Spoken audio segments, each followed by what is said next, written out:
Assalamualaikum warahmatullahi wabarakatuh. Selamat berjumpa lagi dengan saya Aja Hasanuddin dalam perkuliahan Akuntansi Keuangan Menengah dan Praktik. Kali ini kita akan membahas pertemuan ketiga tentang piutang dagang dan piutang wesel. Seperti kita ketahui bahwa piutang dagang adalah tagihan kita kepada pihak lain yang terjadi karena adanya penjualan secara kredit, di mana jurnalnya adalah piutang dagang pada penjualan. Nah, diatur dalam standar akuntansi keuangan bahwa piutang dagang tersebut harus dicatat dan dilaporkan sebesar nilai kas yang bisa direalisasikan, sehingga kadang-kadang pada realisasi terjadi di lapangan, biasanya perusahaan dalam menagih piutang dagang tersebut tidaklah semudah yang dibayangkan. Ada saja tagihan-tagihan yang tidak bisa ditagih. Oleh karena itu, biasanya perusahaan mengambil langkah untuk mencadangkan yang namanya kerugian piutang tak tertagih. Mengapa? Karena tujuannya adalah untuk meminimalisir kerugian perusahaan akibat piutang tidak tertagih. Apabila dicadangkan, maka perusahaan sudah siap-siap membiayakan kerugian tersebut, sehingga sudah terlihat jumlah laba ruginya. Dan manakala kerugian itu tidak terjadi, maka akan menghilangkan biaya kerugian sehingga labanya menjadi besar. Tetapi sebaliknya, apabila tidak dicadangkan dan suatu hari terjadi kerugian piutang tidak tertagih, maka sudah dipastikan perusahaan bisa rugi yang tidak bisa diprediksi sebelumnya. Oleh karena itu, perusahaan biasanya wajib mencadangkan kerugian piutang tak tertagih baik dari nilai penjualan maupun nilai piutang dagang yang terakhir, seperti itu. Nah, kali ini kita akan membahas pencatatan piutang tersebut, di mana kita tahu metode pencatatannya itu adalah ada dua. Yang pertama adalah metode cadangan, yang kedua adalah metode penghapusan langsung. Kita lihat ya bedanya. Kalau metode cadangan, maka dia akan mencadangkan sekian persen kerugian PTT bisa dari penjualan, bisa dari piutang dagang. Nanti kita lihat contoh soalnya. Sedangkan kalau metode penghapusan langsung, ini langsung membiayakan kerugian PTT tersebut dan mengurangi piutang dagang. Baik, kita lihat perbedaannya di mana. Di sini kita lihat ini metode cadangan. Ketika mencadangkan piutang dagang, maka perusahaan menjurnal kerugian piutang pada cadangan kerugian piutang. Kerugian piutang di sini debit, ini masuk kategori biaya. Jadi kalian boleh menambahkan di depannya biaya kerugian piutang. Kreditnya adalah CKP, cadangan kerugian piutang. Nah, apabila sudah dicadangkan begini, tiba-tiba besok sudah terjadi piutang tidak tertagih, betul-betul tidak tertagih, maka perusahaan harus membalik jurnal tadi, CKP-nya di debit, dan akan mengurangi piutang yang tadi dicadangkan. Nah, sebetulnya di sini perusahaan tidak rugi karena sudah mencatat biaya pada saat pencadangan. Kemudian dihapus piutangnya, dan apabila setelah berbagai usaha perusahaan pada akhirnya bisa menarik kembali piutang yang tidak dibayar, ya di sini kita contohkan adanya penerimaan kembali piutang, ya walaupun setelah sekian lama tidak dibayar, maka piutang tersebut harus dihadirkan lagi, muncul piutang, kemudian lawannya CKP lagi, piutang pada CKP, dan nanti menerima kas untuk menghapus piutang tersebut.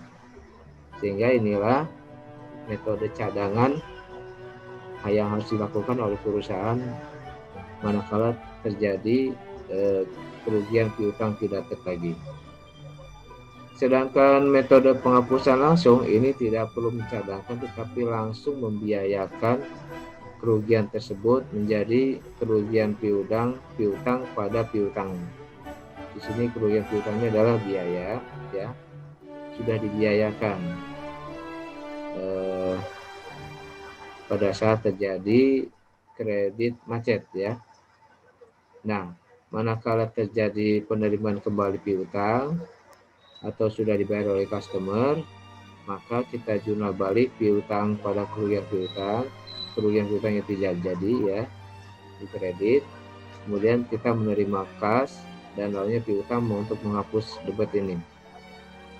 Ya, di sini ada contoh pada tanggal 31 Desember 2018, PT SBI memiliki data keuangan perusahaan sebagai berikut.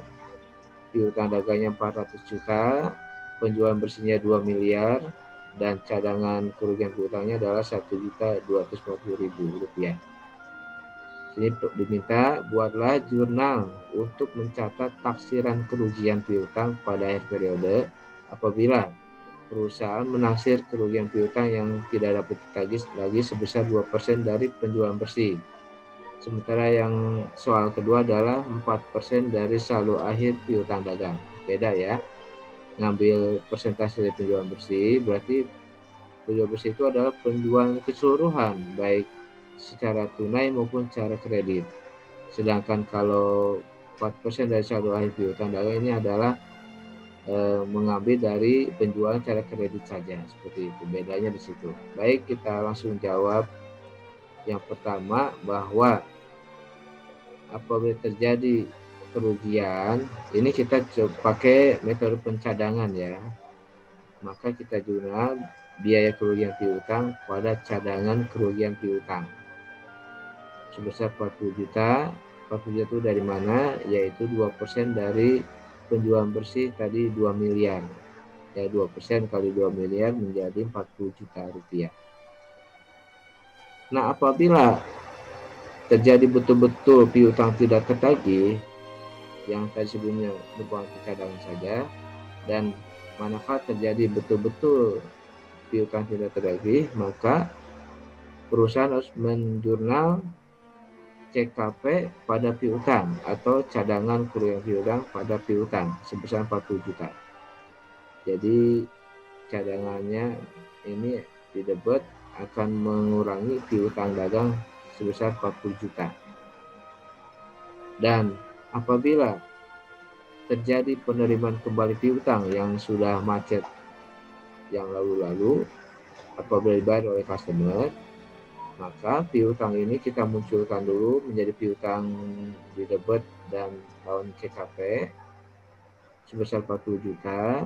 Kemudian perusahaan menerima uang kas 40 juta, lawannya menghilangkan piutang sebesar 40 juta. Ini adalah metode pencadangan.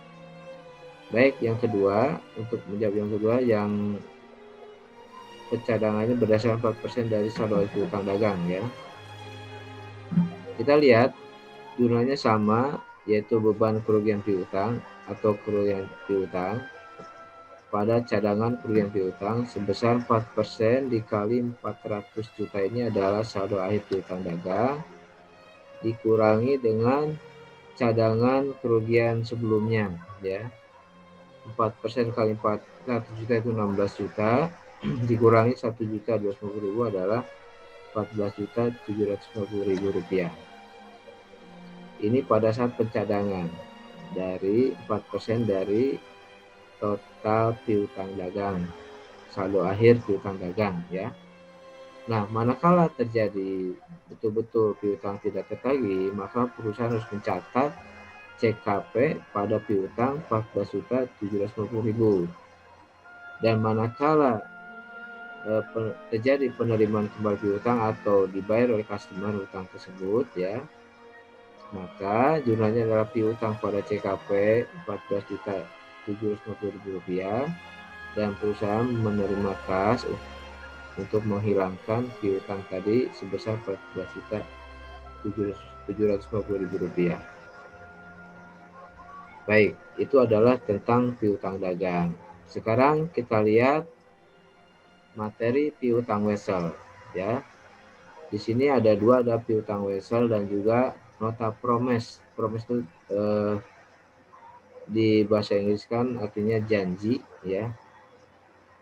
Jadi untuk suatu transaksi kredit itu bisa diselesaikan dengan piutang wesel ataupun nota promise ya. Di sini bedanya apa? Kalau nota promise itu adalah janji tertulis untuk membayar sejumlah uang pada waktu yang telah ditentukan.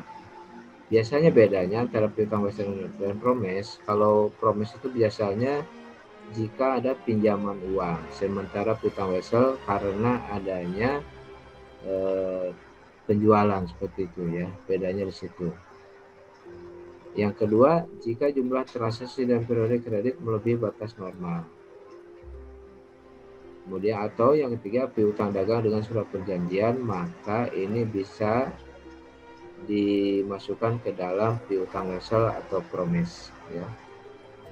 Kemudian piutang wesel sendiri memberikan klaim hukum yang lebih kuat atas akibat daripada piutang dagang. Seperti piutang dagang, piutang wesel juga dapat dijual kepada pihak lain. Nota promise inilah yang menjadi dokumen atau instrumen negosiasi yang berarti bahwa apabila dijual, nota promise ini dapat dipindahkan kepada pihak lain. Piutang wesel dibagi dua. Pertama, piutang wesel tidak berbunga. Yang kedua, piutang wesel berbunga. Untuk tidak berbunga ini tidak terjadi masalah karena tidak perlu menghitung bunga, sedangkan piutang wesel berbunga kita harus menghitung bunganya tersebut, baik bunga bulanan ataupun tahunan ataupun bunga harian, seperti itu. Prosedurnya, pencatatan piutang wesel adalah sama dengan piutang dagang. Prosedur akuntansi bagi piutang wesel dapat dibagi satu, jika saat terjadinya piutang wesel atau pengakuan piutang wesel. Kedua, penilaian piutang wesel saat piutang wesel dimiliki. Dan yang ketiga, lenyap pada saat lenyapnya piutang wesel.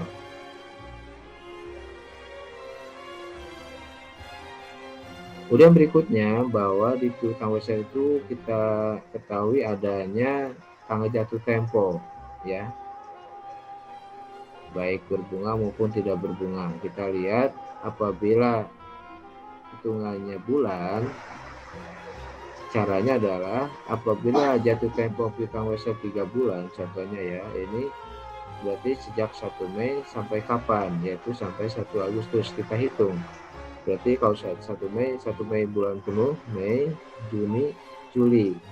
Tanggal 1 Agustus ini adalah tanggal jatuh tempo. Kemudian contoh berikutnya, jatuh tempo piutang wesel 2 bulan sejak 31 Juli, berarti menghitungnya mulai 1 Agustus. Yaitu 1 Agustus sampai 30 September ya, 2 bulan. Sedangkan kalau wesel dinyatakan dalam hari, maka ini kita harus menghitung secara pasti jumlah harinya ya untuk menentukan tanggal jatuh tempo. Seperti kita lihat contoh di sini. Tanggal jatuh piutang wesel 60 hari sejak 17 Juli. Maka kita hitung bulan Juli itu kan 31 hari dikurangi 17 adalah 14 hari. Kemudian Agustusnya itu 1 bulannya 31 hari ya. Maka kalau kita hitung ini menjadi 45 ya. Kemudian 60 hari dikurangi 45 adalah 15, maka jatuh temponya adalah di tanggal 15 September berikutnya. Baik, sekarang kita belajar menghitung bunga. Ini untuk wesel yang berbunga ya. Seperti rumus-rumus bunga pada umumnya, bahwa menghitung bunga itu sebenarnya simpel ya. Dengan rumus dasar adalah B sama dengan MLP dibagi 100 ini dibagi, di mana B itu adalah bunga, M itu modal atau pinjaman, L itu lamanya, berapa lama pinjaman atau modal itu berada, sedangkan P ini adalah persentase atau persentase suku bunga. Dan 100 ini diperoleh dari persentase per 100 ya. Jadi 100 berarti dari per 100. Ini untuk menghitung bunga tahunan. Sedangkan kalau bunga bulanan, tinggal kita kalikan bawahnya aja ada 12 bulan, berarti di bawah pembaginya adalah 1200. 1200 ini dari mana? Yaitu 12 kali 100. Dan terakhir, kalau menghitung bunga harian, maka pembaginya adalah 36.000. Ini dari mana? Bahwa 1 tahun itu kita asumsikan ada 360 hari. Rata-rata ya, dikali 100 menjadi 36.000. Inilah rumus bunga yang harus kalian ketahui. Ini berlaku dimanapun juga, baik di bank maupun di asuransi dan sebagainya, termasuk menghitung bunga piutang wesel ini rumusnya sama ya. Baik, kita lihat contohnya. Di sini contoh modalnya 730 atau pinjamannya $730, bunganya 18% dalam 120 hari, maka ini hitungannya dalam hari ya. Sini 730 dikali 18% dikali 120 itu lama harinya dibagi 1 tahun 360 hari. Pokoknya tidak ada 36.000, 02 nya itu dari persentase ini ya, sehingga kalau kita hitung ini menjadi $43,80. Kita lihat untuk contoh menghitung bunga dalam bulan, ini pinjamannya $1.000, bunganya 15% selama 6 bulan, maka rumusnya adalah MLP dibagi jumlah bulan dalam setahun ya. Maka $1.000 dikali 15% dikali lamanya 6 bulan dibagi 12, karena setahun itu 12 bulan. Nolnya nggak ada, nolnya nggak ada dari persentase itu ya, per 100 tadi. Maka kalau kita hitung ini isinya adalah $75.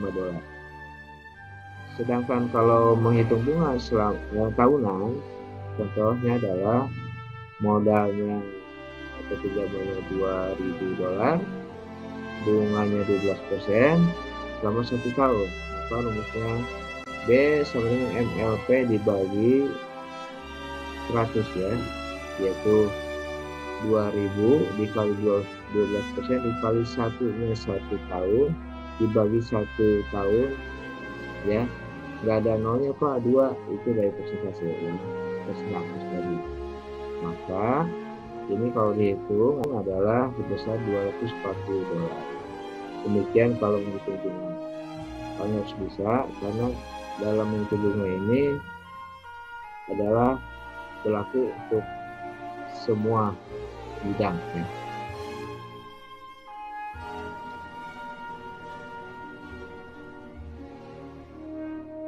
Kemudian pencatatan piutang wesel kita lihat di sini. Pertama, pada saat terjadinya piutang wesel, yaitu pertama terjadinya penjualan kredit, maka gunanya piutang wesel pada penjualan, sama seperti piutang dagang ya. Kedua, pada saat pemberian pinjaman piutang wesel pada kas, berarti kalau minjemin uang bukan penjualan tetapi kasnya kredit ya. Kemudian perubahan dari piutang dagang, piutang wesel pada piutang dagang. Bisa saja tadinya piutang dagang menjadi piutang wesel, itu mungkin saja terjadi sesuai transaksi perusahaan.